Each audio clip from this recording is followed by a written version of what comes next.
You're listening to Scaling Up Services, where we speak with entrepreneurs, authors, business experts, and thought leaders to give you the knowledge and insights you need to scale your service-based business faster and easier. And now, here is your host, business coach Bruce Eckfeldt. Are you a CEO looking to scale your company faster and easier? Check out Thrive Roundtable. Thrive combines a moderated peer group mastermind, expert one-on-one coaching, access to proven growth tools, and a 24/7 support community. Created by Inc. award-winning CEO and certified scaling up business coach Bruce Eckfeldt, Thrive will help you grow your business more quickly and with less drama. For details on the program, visit eckfeldt.com/thrive. That's ECKFELDT.com/thrive. Welcome, everyone. This is Scaling Up Services. I'm Bruce Eckfeldt. I'm your host. And our guest today is Josh Fonger. He is a business performance architect. He's also the co-founder of Work the System. We're going to talk to him about the work he does with companies, help them figuring out how their business structure needs to pull together to be able to scale it effectively and efficiently. So we're going to talk about that. He's also an architect by training. I always love to talk to other architects, having a background in architecture myself. I'm sure we're going to talk about how you can approach business and the architecture of your business to help make sure that you've got solid foundations to be able to grow and scale. I think it's a big thing most people miss when they're putting together their businesses and figuring out how they're going to grow them, is making sure they have that stuff put together right from the beginning. So with that, Josh, welcome to the program. Glad to be here. So why don't we start with a little bit of background? So I kind of let the cat out of the bag saying that you originally were an architect, but tell us the story of how you went from architecture to the work that you do now with Work the System. Yeah, I'll try to encapsulate this story, but I was trying to choose between architecture, being a doctor, and business major, and I chose architecture. So that's kind of when that happened. And from Michigan to Arizona and working in the field, I realized that the people who actually made the most money and got to make the most choices about how things actually happened were the developers and not the actual architects. And so I learned early on that if I wanted to play the game at a bigger level and actually tell the architects what to design, I had to be the developer. Yeah. And so I worked for some development companies and was a project manager right out of college. And most people are aware of the crash, 2008, 2009 in that time. And so I was part of one of those casualties,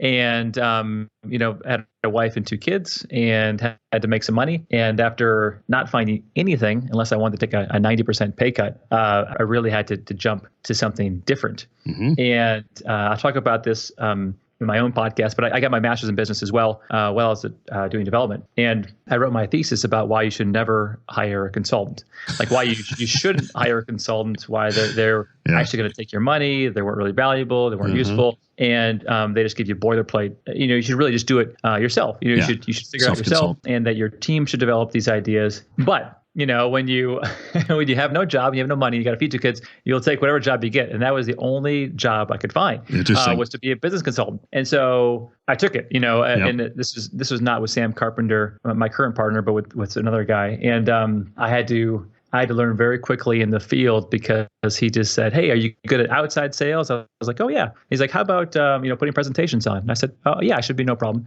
And he just sent me out in the field to all these different clients, and miraculously had some success and really enjoyed the work. Yeah, well, not an uncommon story.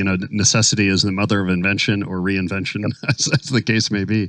I guess, what did anything that you learned about yourself in that process? I mean, I always find that in those challenging times, is when we, really kind of have to dig deep and figure out, like, what are we made of? What do we really care about? What are the things that are important to us? Any interesting takeaways for you in that story? Yeah, not to get too deep, and you probably don't want me to cry in your show, but it wouldn't be the first time, but we try to keep it fun here. I learned that what is most valuable in life obviously can't be taken away from you. So I would say definitely for anyone who's gone through the kind of the crushing experience of having everything taken away except for your family, friends, your faith, like that, those all get strengthened during those times. Yeah. And once you realize that what's most essential, you can't lose, it gives you a whole lot of confidence and boldness to try new things and to expand and change yourself. And so, no, it was great. It was great to lose it all and to go with, Josh 2.0. And so I think it's an amazing experience that most people never get to have if they've never been laid off or had something like this happen. That they're stuck in their patterns and they can't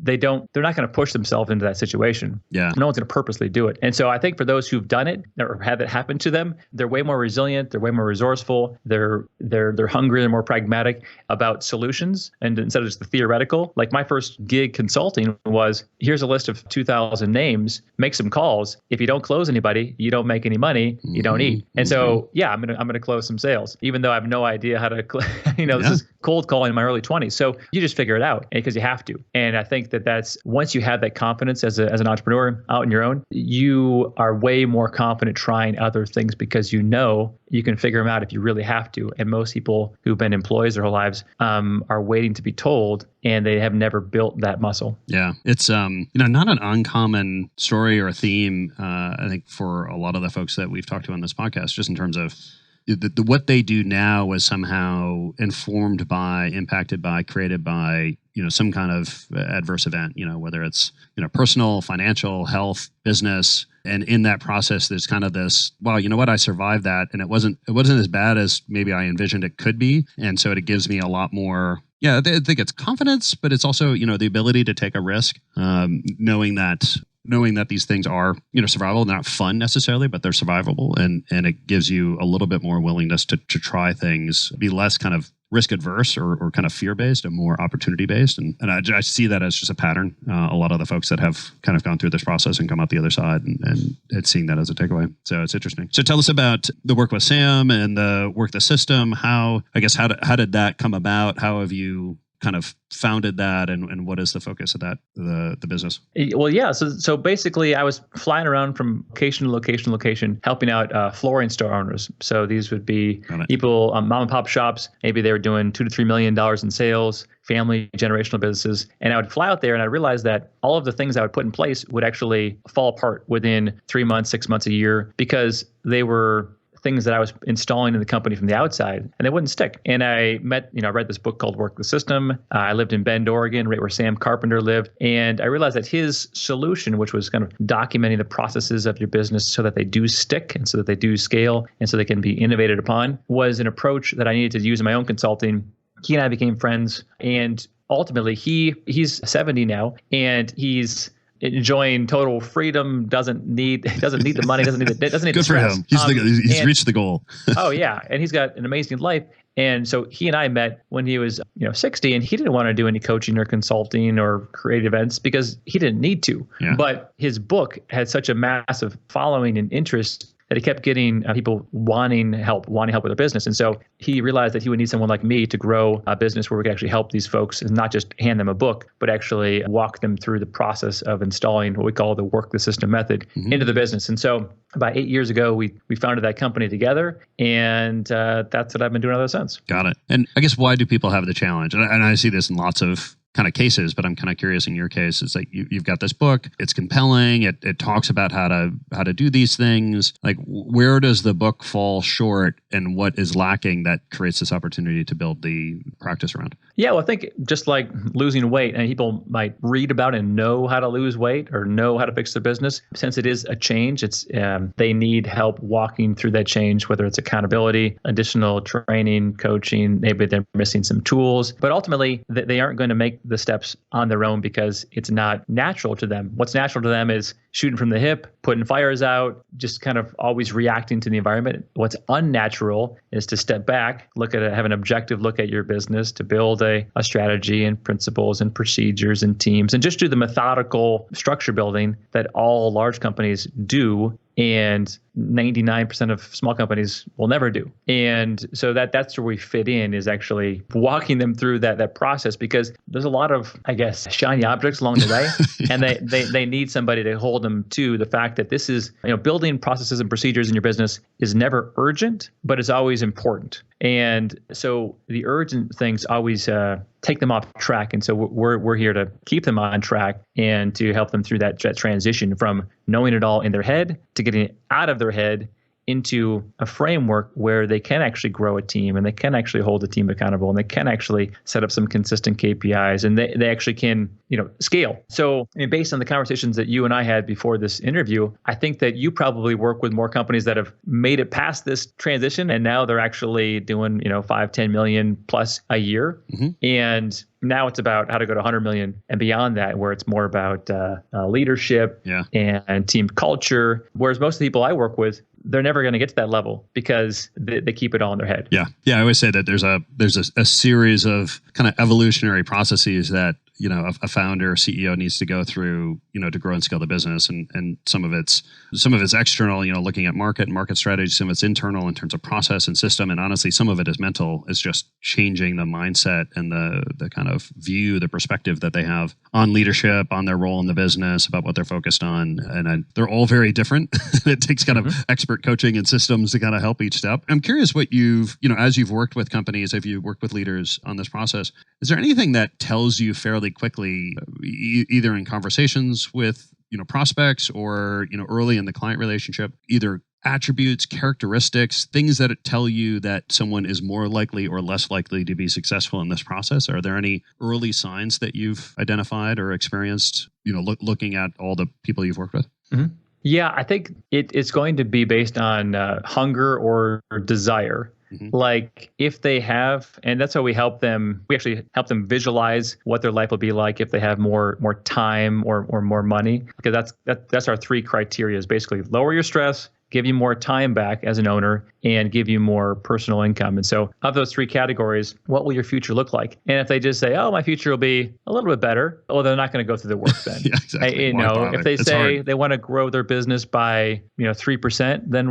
they're not going to do the work. It really comes down to somebody who has ambition to open up new locations. They have ambition to sell their business. They have ambitions to give their business to their son or daughter. They have ambitions to really go beyond, or they have special projects that they just can't get done until this structure gets put into place. And so we've had one client where their number one manager died, and so they signed up for our program. They were very motivated. They saw what that did to destroy the culture, the relationships, the business operations.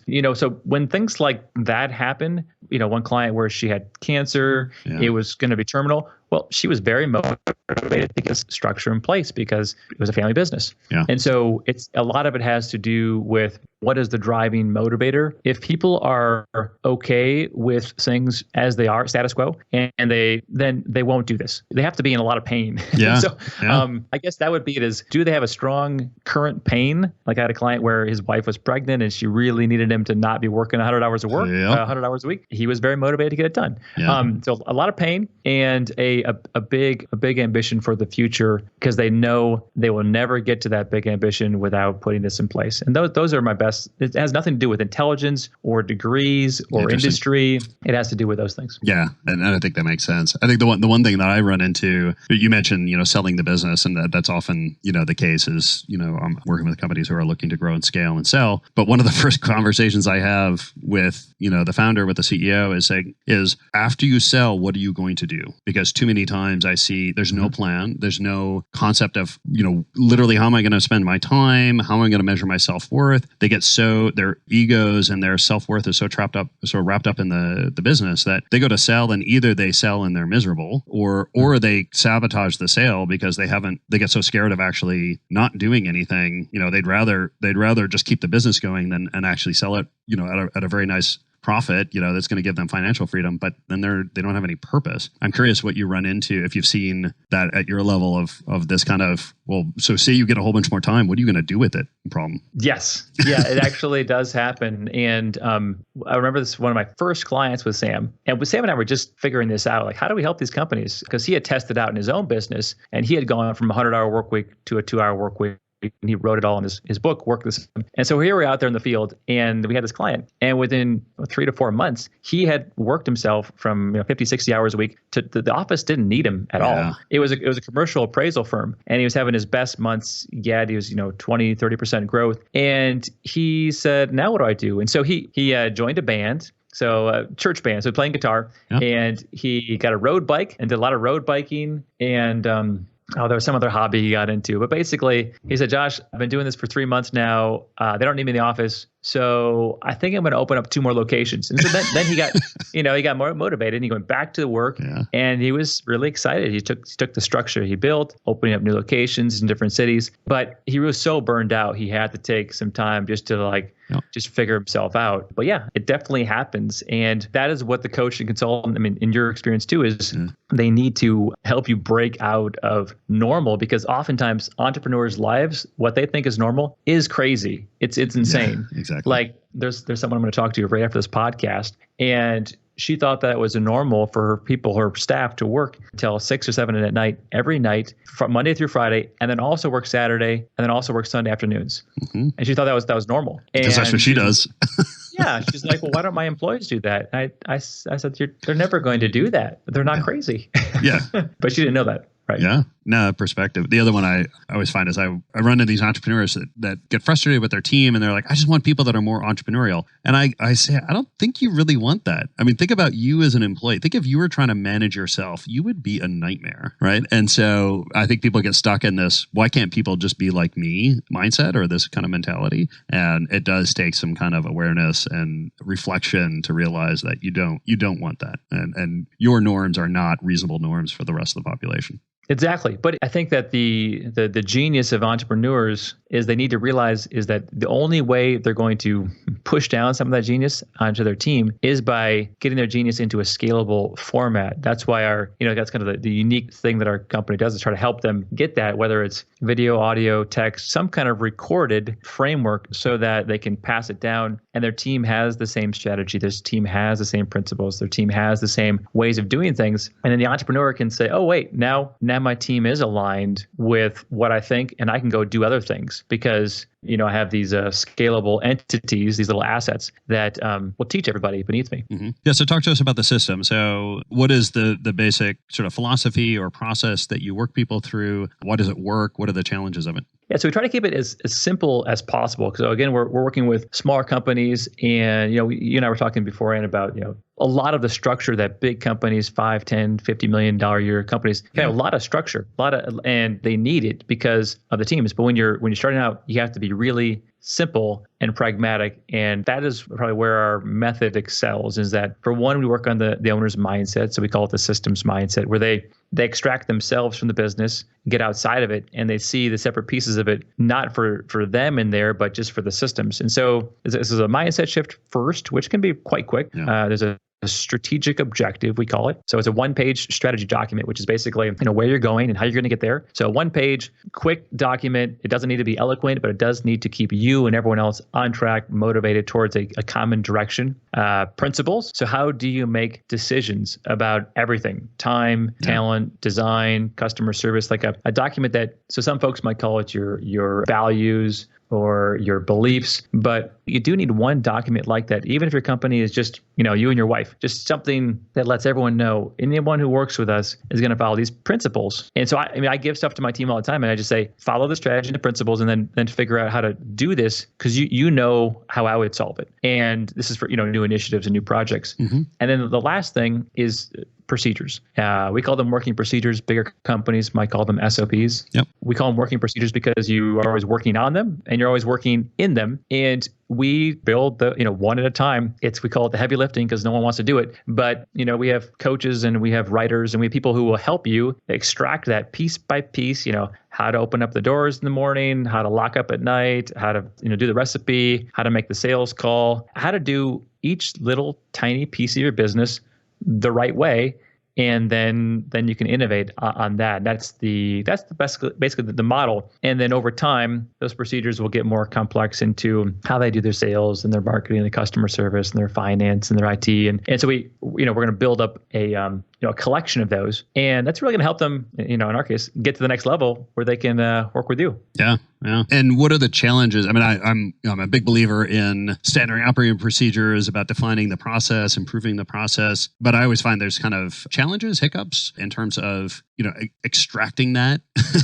and it can be painful from the people that kind of know it or are currently working the process. What are some techniques or what are some methods that you use to be able to uncover, discover, extract the processes that currently exist in the business into a real defined documented system? How do you do that? Yes, and there are a whole host of ways to do it, and the main thing is the leader needs to decide 100% it's going to happen. And I think that's the number one thing is if they're kind of like, well, we'll give it a try and let's see if it works. It'll never happen because everyone's going to not want to do it at first because it adds additional work. But then once the owners decided we're definitely going to do this, then at that point, you'll find different ways to do it based on what type of business you're working with and the skill sets of the people in your team. So if they are, like if I'm working with a landscaping company and they're all out in the field weed whacking and mowing lawns, I'm not going to be asking them to write a bunch of working procedures and type them up because that's not going to be their skill set. That's not where they work. So I'm going to be more trying to get videos, pictures, audio of some of the systems that they're going to do. Whereas an accounting firm, it's going to be more of, type them up and use screenshots. Sometimes we'll use things like Loom or Snagit or Camtasia to screen record. Oftentimes for me, my preference is audio. So I will give my team a procedure via audio. So I'll just say, hey, we're going to do a new accounts receivable process. Here's the purpose of it. Step 1 is going to be this. Step 2, and I'll walk through it in a 3-minute voice file and send it off. That's it. So that's the easiest for me to get it out of my head. So it's about, figuring out the technique and playing the long game, which is the long game was we're going to do this. And, in Sam's business, in his book, he talks about what he did. He's got about 300 procedures in his business. And that sounds overwhelming. So most people won't start. But if you have a goal of let's just do 2 or 3 a week, most people can do that. And it's just about being consistent after that. And do you find, you mentioned the 300 procedures, which, sounds daunting, but I guess where do you typically start or where do you advise folks to start? And how do you identify the procedures that need to be done first? And then how do you kind of build and grow based on that? For most companies, the owner is the bottleneck, and freeing up the owner's time is the most valuable thing a business can do for small companies, especially. And so we figure out what are repeatable things the owner's doing that really they shouldn't be doing. And we try to cleave those off into procedures. So it might not be the most consequential, amazing, complicated thing. It might just be, hey, the owner stays here late at night and locks up and puts the security password in and does this other stuff. We could pay someone $10 an hour to do that. So let's get the owner, off that one thing that he does every single day. Interesting. And so we're going to cleave the things off the owner first. That's going to be the best for the business. And then beyond that, it's going to be what's going to have the biggest ROI or biggest impact. So that's something that you're doing really bad. Like let's just say you have a sales team. There's no process for how you actually have these sales conversations. And you're thinking, we're doing these sales conversations every day. Everyone does it differently. We really need to get this documented because I know if we get it right, we could probably double our business. Yeah. And that's going to be a key foundational procedure to work on. But oftentimes I find out what people really do is the next problem their company runs into, like tomorrow they have an angry customer. They'll say, you know what? We don't want that to happen again. What happened? Let's write a procedure so that we don't have any more angry customers. And they'll handle the next fire that pops up, and they will build a system to prevent that fire from happening. So any one of those techniques, and there's a lot more to it, can work. But the main thing is to obviously commit to it to get started and really free up the owner's time. Yeah, I like that. It's almost like start with pain and then look at value. Right. Because I think that's smart because people are far more motivated by pain than value, right? Like I tell somebody, like you can make an extra $100, or I could remove this thing that is horribly painful for you. The value of removing the pain, I find, is a lot more than the financial benefit of some of these things. So yeah, focusing on the owner, getting the owner enrolled, bought into the process by removing pain from them, get them committed to it, seeing the value, and then rolling that out. I think that makes kind of psychological sense in terms of how you get people to adopt this stuff. Mm-hmm. Let's talk a little bit about sort of the other challenges of implementation. I certainly have seen, I can imagine you've run into. So as a leader, you bring in a system like this, you're working you're documenting the processes, you're communicating these out, you're working with your team, and you run into some people on your team, some people in your organization that just refuse to follow the process, right? It's documented, it's there, you've made it clear that this is how we're going to do things, and they just choose to do things differently. They're lone wolves, they're mavericks, they're just by nature not process, or at least not rule followers or process followers. How do you deal with that situation? Because I see that come up a lot. Yes. Yeah. And this is dealing with reality, hence the need for a coach or consultant. And a couple of different quick ways to handle it. One, if they're really a problem to your organization and your principals say, we're going to be team players, and your strategy says we're going to follow systems, and they just really are gumming up the works and causing problems, after they've been shown the strategy and principles, they might have to leave, right? People who are really great for your company in a dysfunctional, emergency type business are not always great people when things are organized and dialed in and efficient. So they might just not fit the goal of the business anymore. That sometimes is the case. Sometimes they're just not the kind of person who can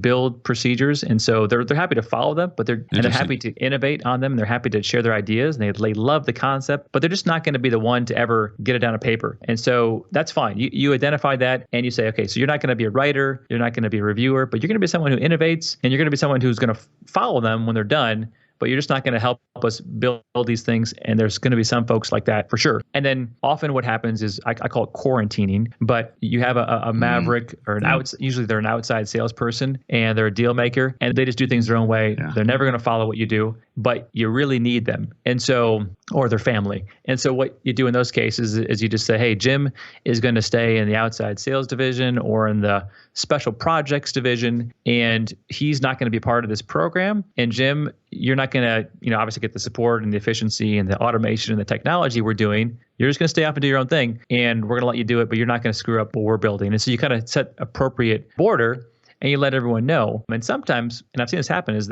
Jim, who's quarantined after 6 months or a year, is like, hey, you know what? It sure is nice over there where everyone's dialed in. They're making more money. They're not working nights and weekends. And sometimes they're late adopters. But the reality is sometimes you can't lose Jim. And so you have to kind of make those leadership decisions. Yeah, and I think that's one of the hardest things about this process. And unfortunately, you do get in situations where someone is not working out with the new plan and how things are going to work, but unfortunately you need them from a revenue or an expertise point of view. And I like the quarantining or the isolation strategy of, preventing them from making it difficult to do what you want to do with everyone else, and making sure you're making progress without losing the valuable contribution they make, and then, ultimately deciding what the bigger picture strategy is. But I think that's one of the big challenges. So Josh, if people want to find out more about you, about Work the System, what's the best way to get that information?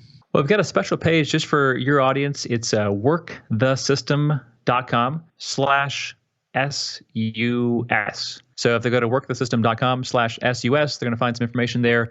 We give away the book for free. So, you can certainly buy it on Amazon for $20, but you can download it for free on that page. I've got a podcast as well where we talk about similar issues to you, how to fix your business, how to grow it, leadership, all the latest tools, things like that. And then also I run a coaching program. And so our flagship coaching program is there as well. Awesome. I will make sure that the links are in the show notes so people can click through, get the information from the webpage. Appreciate you setting that up, and the podcast. I'll make sure people can get that. Yeah, this is a great conversation. I think we're just sort of scratching the surface on many of these things, but that whole idea of how do you make your business a system, and how do you optimize the system, evolve the system so that the system is doing the work, not you as leader, as CEO, as founder. So really, really good points. I think it's something that we can all strive to do, continually get good at. So this has been a pleasure. Josh, thank you for being on the program today. Glad to be here.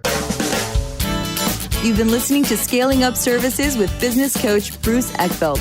To find a full list of podcast episodes, download the tools and worksheets, and access other great content, visit the website at scalingupservices.com. And don't forget to sign up for the free newsletter at scalingupservices.com/newsletter.